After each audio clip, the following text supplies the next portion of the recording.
Olá, eu sou Hermínio Portes.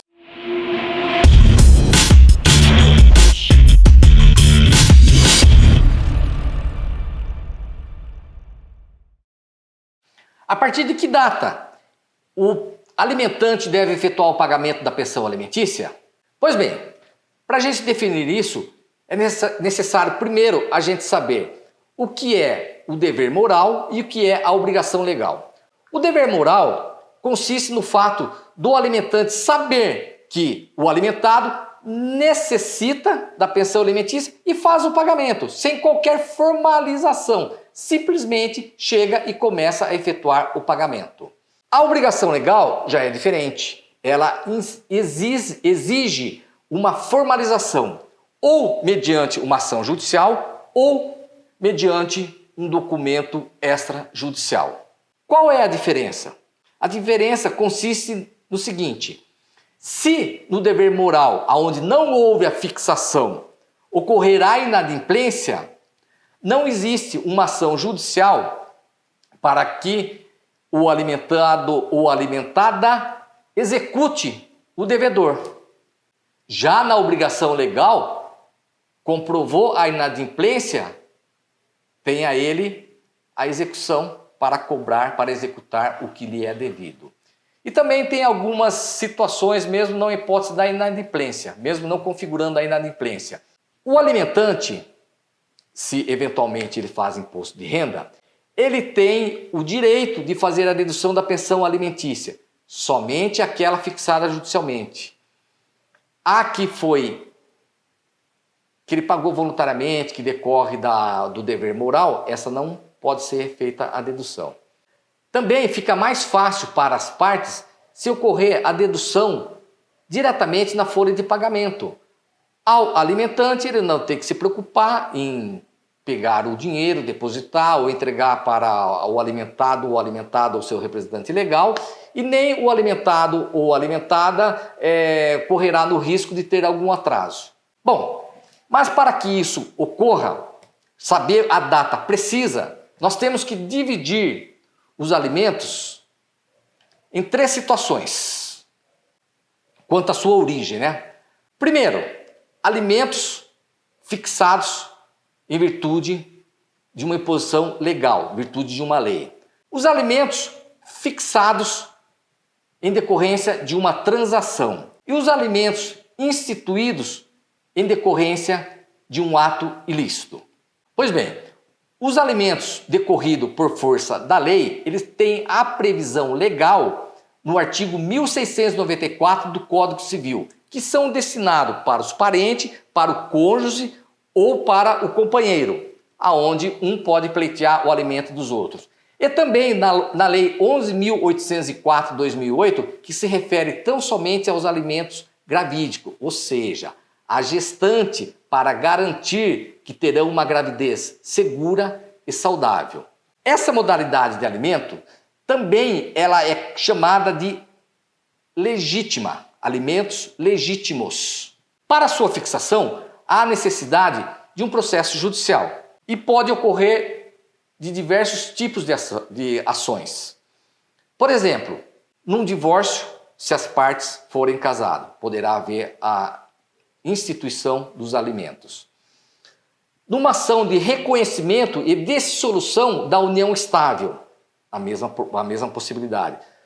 Vamos pensar que não sejam nem casados e muito menos tiveram uma união estável. Pode entrar com uma ação baseado na Lei 5.478/68, pleiteando tão somente o alimentos. Lembrando que mesmo que as partes sejam casadas, os pais sejam casados, não há necessidade de instaurar o divórcio ou a dissolução da união estável, o reconhecimento para a fixação dos alimentos. Poderá ser feito tão somente numa ação em apartado autônoma prevista pela Lei 5.478/68. O mesmo acontece com os alimentos gravídicos. Nessas ações, existe a possibilidade de fazer o pedido e o juiz deferir liminarmente os alimentos. Esse é um ponto. Vamos passar para a segunda classificação dos alimentos, que são os alimentos por transação. Esses alimentos por transação, eles podem ser instituídos por ato inter vivos ou por legado.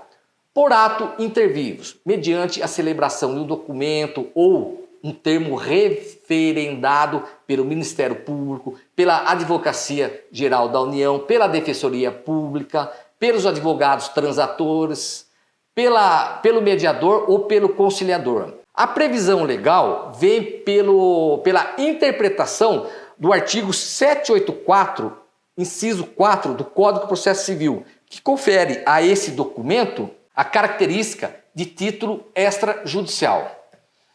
Por sua vez, a instituição por legado significa, na lavratura de um testamento, evidentemente pelo testador, favorecendo uma pessoa a esses alimentos, que será o legatário. Finalmente, nós temos a terceira hipótese. A terceira hipótese são os alimentos fixados em virtude do ato ilícito. Qual é a previsão legal? O artigo 948, inciso 2, e o 950, ambos do Código Civil. O 948, inciso 2, ele se aplica quando houver homicídio. E uma das formas de indenização ao infrator é o pagamento de alimentos para os dependentes do falecido. Ou na hipótese do artigo 950, quando não resultar o evento morte, mas por algum motivo a vítima não pode mais exercer a função que ela exercia ou teve a sua capacidade laborativa diminuída em razão do acidente provocado pelo infrator. Esses alimentos são chamados indenizativos, indenizatórios e são instituídos também por processo judicial. Diante disso, a gente pode verificar, ter a certeza de que os alimentos podem ser instituídos de duas maneiras, ou por processo judicial ou por documento público, documento referendado. Na hipótese de processo judicial, havia uma discussão se prevaleceria, os alimentos seriam devidos a partir do ajustamento, da citação, em alguns casos até do trânsito julgado da sentença. Diante dessa polêmica que se criou, o STJ editou uma súmula, a 621, que fala que os alimentos são devidos a partir da citação, que é o ato pelo qual o requerido toma conhecimento da ação que lhe está sendo promovida. Então, para os processos judiciais, fixou-se os alimentos são devidos a partir da citação. Para a situação onde eles são instituídos por documento referendado ou por legado, ele vale a partir do que foi pactuado, o termo inicial que foi considerado lá, que foi estipulado, essa situação. E da mesma maneira, dos atos ilícitos, que também decorrem do processo judicial, eles são devidos a partir da citação. Qual a importância disso? Por que é necessário saber se trata de título executivo judicial ou título executivo extrajudicial? Bom, os alimentos fixados em processos judiciais são alimentos que possuem o título executivo judicial. Os alimentos fixados por testamento ou por documento referendado são títulos executivos extrajudiciais.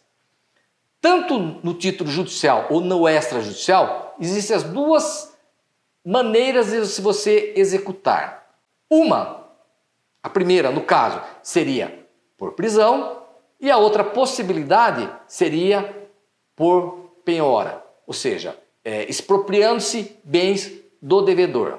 Mas a fundamentação, a regulamentação no Código de Processo Civil que diverge, que é esparsa considerando a natureza do título.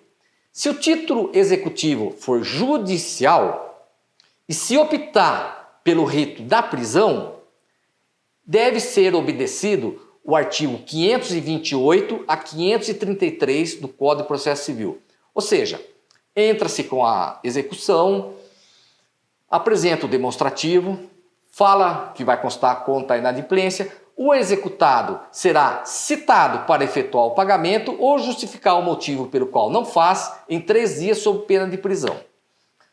O juiz decidirá essa justificativa, acolhendo-a, determinará que a prisão não é possível e, por sua vez, determinará a conversão do rito para a penhora, seguindo a outra modalidade, expropriação de bens. Ele não acolhendo a justificativa, vai decretar a prisão do devedor pelo prazo de 1 a 3 meses. Lembrando, mesmo que o devedor cumpra integralmente essa pena, não quita a obrigação. Ele somente não poderá ser preso novamente pelo mesmo motivo. Mas o mesmo motivo não é débito alimentar. Ele não poderá ser preso pelo mesmo período inadimplente. Por exemplo, se ele foi preso pelo período de janeiro a abril de 2020, ele não poderá mais ser preso pelas pensões referentes a esses meses. Mas a partir de maio, ele poderá ser preso. E lembrando que para ajuizar também a ação com base no pedido de prisão, somente poderá estar nela expressa as 3 vencidas anteriormente ao ajuizamento e as que se vencerem no curso da lide. As anteriores a 3 meses não podem ser mais objeto de pedido de prisão, porque elas perderam o caráter alimentar. Optando-se pelo rito da expropriação dos bens, a previsão legal é o artigo 522 a 527 do Código do Processo Civil, aonde você apresentará o valor e o executado será intimado para efetuar o pagamento no prazo de 15 dias, sob pena de não o fazendo, acrescer a multa de 10% e honorários no mesmo percentual. E, a partir do decurso desse prazo para o pagamento voluntário, começará para ele o prazo para a defesa. A defesa do título judicial contra o título judicial de pensão alimentícia chama-se impugnação. O juiz julgará e dará o resultado final. Se eventualmente o resultado final dessa impugnação não implicar na extinção da execução, o recurso cabível será o agravo de instrumento. Se implicar na extinção da execução, pelo reconhecimento do pagamento ou pela inexistência do débito, seja qual for o motivo, se implicar na extinção da execução, o recurso contra ela será a apelação. Pois bem, isso é o título judicial. Com referência ao título extrajudicial, também existem as mesmas modalidades de execução, por prisão ou por expropriação dos bens. Com referência à prisão, a regulamentação vem nos artigos 911 a 913 do Código de Processo Civil, que são as mesmas disposições. Você entra com um pedido, noticiando o valor do débito, o quanto que está devendo, quais pessoas que estão em atraso, também só pode ser executado as 3 últimas.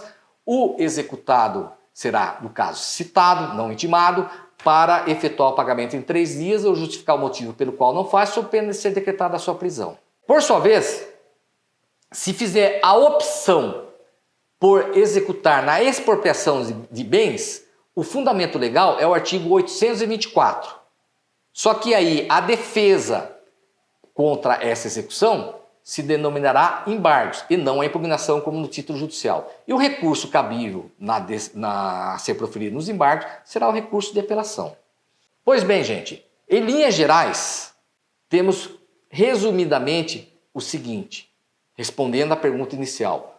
Qual é a data inicial? Quando que o devedor, quando que o alimentante tem que começar a pagar a sua pensão alimentícia? Se for em decorrência de processo judicial, a partir da citação, de acordo com a súmula 621 do STJ. Se for por legado, testamento ou termo referendado, na data que foi pactuada. Uma observação, com referência à súmula 621 do STJ, ela diz que os efeitos da sentença no que se refere aos alimentos, quanto à majoração, fixação, quanto à diminuição ou exoneração, retroagirão os efeitos para a data da citação. Vedada a compensação e a repetibilidade. O que significa? Poxa, vamos pensar. Bom, se reduziu o valor da pensão alimentícia ou exonerou, o que acontece? Se retroagir a data da citação, o que foi pago, então não teria efeito nenhum. É muito importante essa observação, porque no caso de inadimplência, se houver uma execução que estiver sendo discutida, ou seja, o devedor está devendo pensão alimentícia e está sendo executado na modalidade da penhora. Se eventualmente for julgada procedente essa ação, ele não terá que efetuar o pagamento. Bom, eu espero que de alguma maneira eu tenha colaborado com vocês. E se esse vídeo for útil, vocês considerarem como de algo interessante, compartilhem, divulguem. Não se esqueçam, se inscrevam no meu canal, ativem o sino, sigam nas redes sociais, estou aberto a comentário, comentem, opinem, façam sugestões. Fiquem com Deus, muito obrigado.